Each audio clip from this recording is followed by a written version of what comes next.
German chancellor Olaf Scholz जो कि Israel के दौरे पर हैं, इस दौरान जब वो तेल अवीव एयरपोर्ट पर मौजूद थे तो अचानक रॉकेट हमले का सायरन बजा, जिसके बाद जर्मन चांसलर अपने विमान से निकलकर बंकर की ओर भागे। ये वो तस्वीरें हैं, उस वक्त की तस्वीरें हैं, और इसी तरीके की तस्वीरें मेरे सहयोगी विशाल पांडे लगातार आपको इजराइल से दिखा रहे हैं, पहुंचा रहे हैं। कल तस्वीर सामने आई थी कि किस तरीके से बेंजामिन नेतन्याहू और एंथनी ब्लिंकन के बीच चल रही मुलाकात के बीच भी अचानक सायरन बज उठा और उसके बाद दोनों नेता और उनका जो प्रतिनिधिमंडल है वो बंकर में पहुंचा। ये एक स्टैंडर्ड ऑपरेटिंग प्रोसीजर है। ऐसे में जब भी इस तरीके का सायरन बजता है तो नेताओं को बंकर में पहुंचना पड़ता है, चाहे कोई भी हो, आम हो चाहे खास हो। तो ये उसी वक्त की तस्वीरें हैं, अफरा तफरी आप महसूस कर सकते हैं। और एयरपोर्ट पे, तेल अवीव एयरपोर्ट के टारमैक के ऊपर कुछ इस तरीके की तस्वीरें देखने को मिली जब जर्मन चांसलर ओलाफ शोल्ज पहुंचे थे तेल अवीव।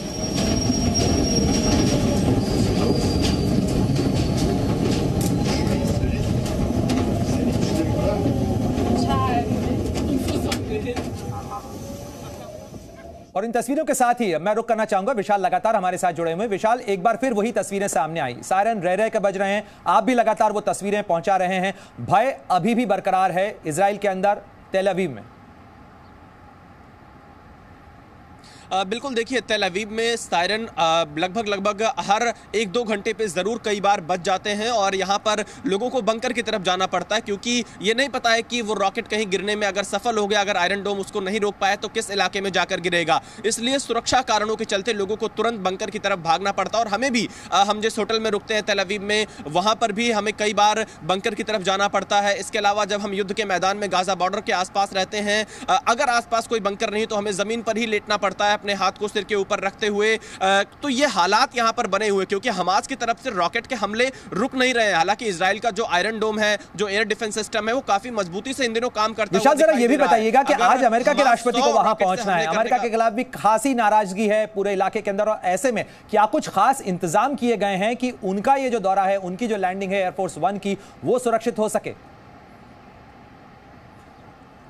देखिए प्रणय, बिल्कुल यहाँ पर इजराइल की जो सिक्योरिटी एजेंसीज हैं या इजरायली डिफेंस फोर्सेस हैं या फिर इजराइल की जो वायुसेना है और इजराइल का जो आयरन डोम है, ये सभी बिल्कुल तैनात हैं, मुस्तैद इनको रखा गया है। और साथ ही अमेरिका की जो सीक्रेट सर्विस है वो भी इजराइल में आ चुकी है और पूरे इस इलाके पर नज़र बनाए हुए है। कल हमने देखा गाजा बॉर्डर से सटे हुए इलाकों में भी इस तरह की रिपोर्ट सामने आ रही थी कि बाइडन की सुरक्षा से जुड़े हुए लोग उस इलाके का भी दौरा कर रहे थे जिस इलाके में ये नरसंहार हुआ था। तो फिलहाल यहां पर फुल प्रूफ सिक्योरिटी प्लान तैयार किया गया है इजराइल की तरफ से। बिल्कुल विशाल, और अमेरिकी वायुसेना और अमेरिकी नौसेना के जो लड़ाकू विमान हैं वो भी इलाके के अंदर उड़ान भर रहे हैं।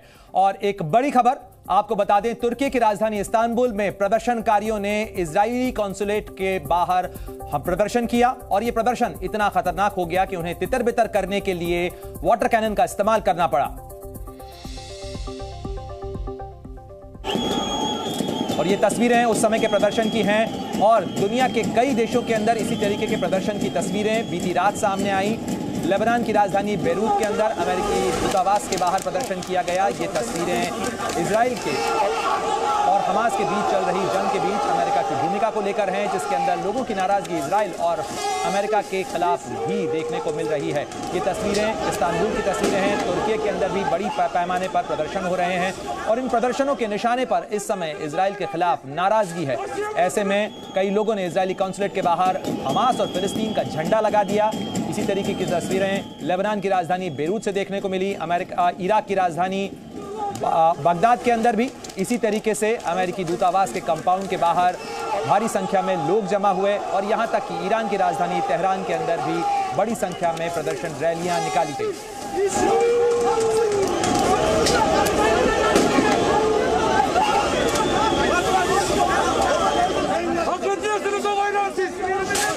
के साथ ही एक बार फिर रुख करते हैं, मेरे साथ जुड़े हुए हैं एम्बेसडर प्रभुदयाल, जो कि इस पूरे इलाके को, इसकी पेचीदगियों को बहुत अच्छी तरीके से जानते हैं, समझते हैं। एम्बेसडर प्रभुदयाल, मेरा सीधा सा सवाल, 12 दिन हो चुके हैं, न तो अभी तक बंधक छूटे हैं, न इजराइल की स्ट्राइक बंद हुई है और न ही हमास की हिम्मत टूटी है। ऐसे में अब ये लड़ाई फैलती जरूर जा रही है, लेकिन आप इसे कहां जाता हुआ देख रहे हैं और कहां ब्रेक लगेगा?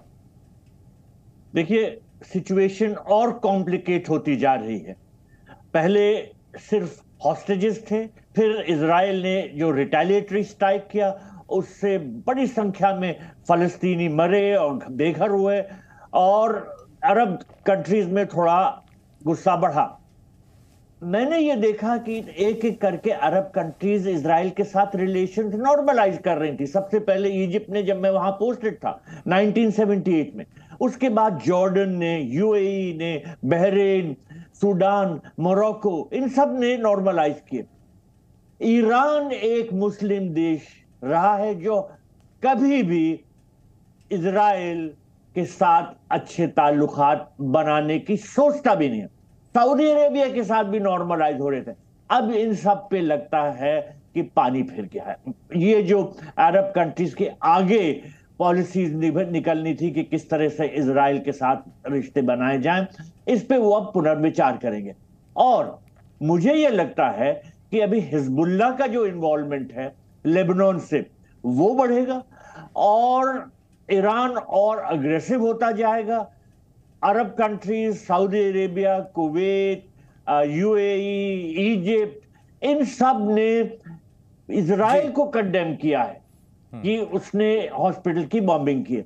हालांकि यही बड़ी चिंता है। एम्बेसडर प्रभुदयाल, आप बने रहे हमारे साथ में। साथ ही विशाल पांडे भी लगातार ग्राउंड जीरो से जो अपडेट्स दे रहे हैं वो हमारे साथ बने हुए हैं। जी न्यूज़।